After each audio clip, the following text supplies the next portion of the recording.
So a question that sort of comes up a lot is, what advice would you give your younger self? And if I were to give that advice, I would like to tell myself that you don't have to know all the answers and you don't have to pretend that you do. Because I spent many years thinking that I had to have all the answers, and if I didn't, I pretended that I did. And it wasn't until that valuable lesson that I learned later in life did it change the course of my life.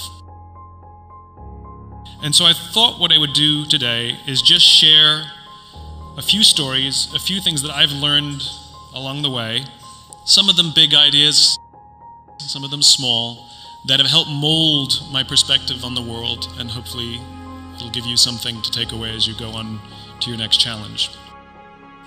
The first one is all about perspective and going after the things that you want. In Central Park, the New York Roadrunners Association hosts races on the weekends. And one weekend, I ran a race with one of my friends. And at the end of the race, which they sometimes did, they had a sponsor who would give away something, apples or bagels or whatever it was. And on this particular day, they were giving away free bagels. So we'd finished the race, and you sort of can imagine the scene. It was cafeteria tables lined up next to each other, with boxes of bagels across the cafeteria tables, a line of volunteers on one side of the table, and a much longer line of runners hoping to get a free bagel. So I said to my friend, "Let's get a bagel." And he looked at me and he said, "Nah, man, the line's too long." And I looked at him and I said, It's a free bagel." And he said, "I don't want to stand in line." And I looked at him again. I said, "Free bagel." And that's when I realized there's two ways you can see the world.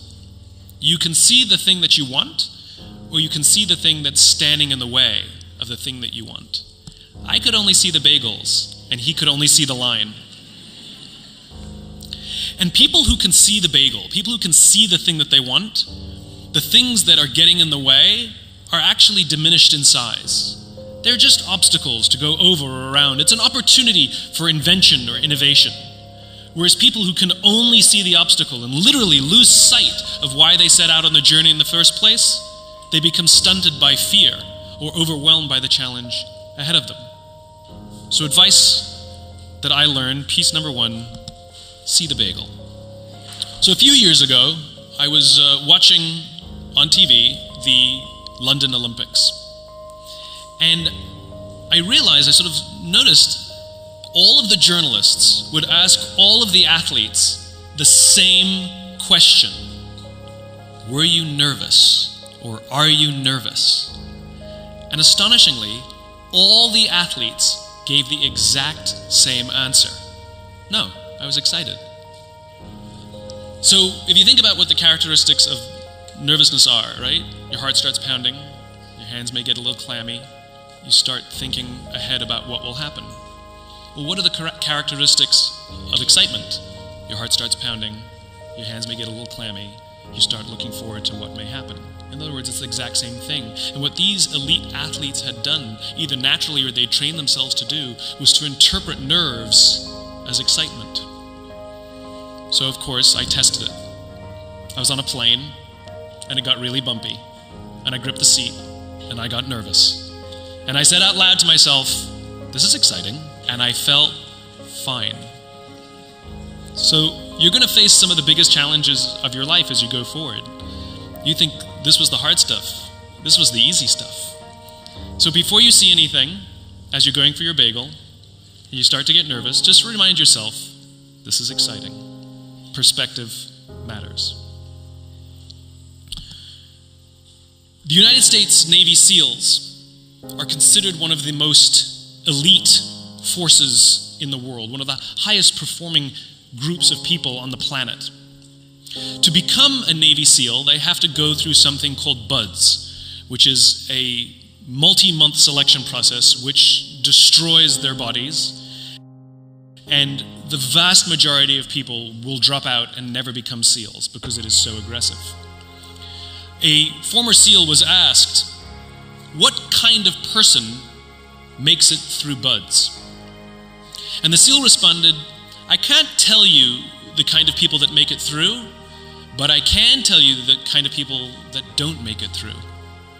He said, "The preening leaders who like to delegate everything, none of those guys make it through." He said, "The star college athletes who've never really been tested to the core of their being, none of those guys make it through." He said, "The guys that show up with bulging muscles covered in tattoos who want to show everybody how tough they are, none of those guys make it through." He said, "Some of the guys who become SEALs are skinny and scrawny." He said, "Some of the guys who become SEALs, you will actually see them shivering out of fear." He said, "But there's one thing they all have in common."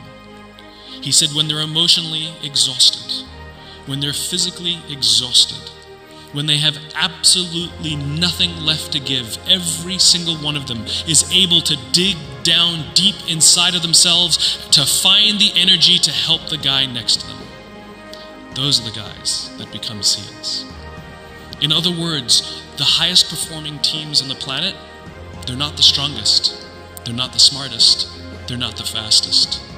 The highest performing teams on the planet are the ones who give to each other selflessly.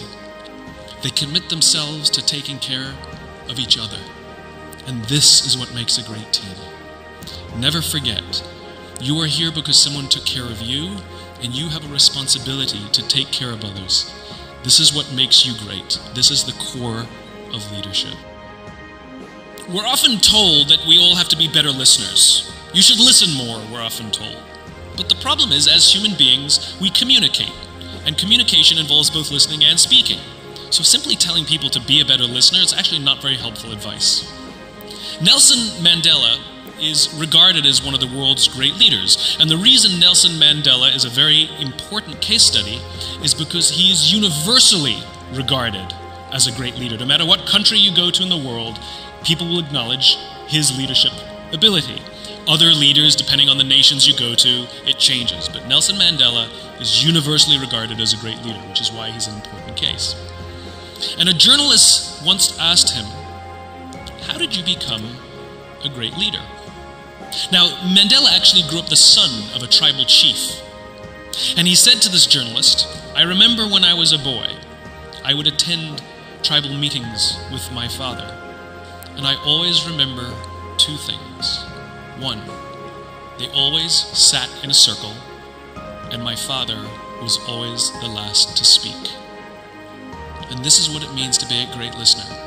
It doesn't mean you don't have the opportunity to speak. It means you allow others to speak before you. It is one of the greatest skills you will ever learn, to allow others to feel heard. It's the great leaders who do not start the conversation, they end it. For one, you get all the benefit of all of the smart people in the room. But most importantly, the people who are there to work with you will feel heard. And even if we know the answer, simply walking into a meeting, walking into a classroom to impress everybody that you have the answer makes others feel bad, and they won't want to help you in the future. Practice being the last to speak when you're on a team. It's a remarkable, remarkable skill. I couldn't sleep. My mind was racing. All I wanted to do was get out of there. I regretted saying yes. I regretted being there. I didn't want to be there. I'm in the purpose business. I write and talk about this sense of why and sense of purpose in our lives. So I started to remind myself, Simon, you need a purpose. You don't have a purpose. You need a purpose. So I started inventing one. You're here to tell their story. It worked for like a few minutes, and then I would slide back into my fear and panic again. And I realized what was happening to me is I was living the equivalent of an unfulfilled life compressed into 24 hours. I had an amazing day. I got to see something that most people will never get to see in their entire lives, except I didn't want to wake up and do it again the next day. And I think many of us do the same thing. We confuse moments of happiness with joy and fulfillment. We confuse winning a piece of business, getting a promotion, getting an award, getting recognition, doing well on a test with actual deep fulfillment. Those experiences are wonderful.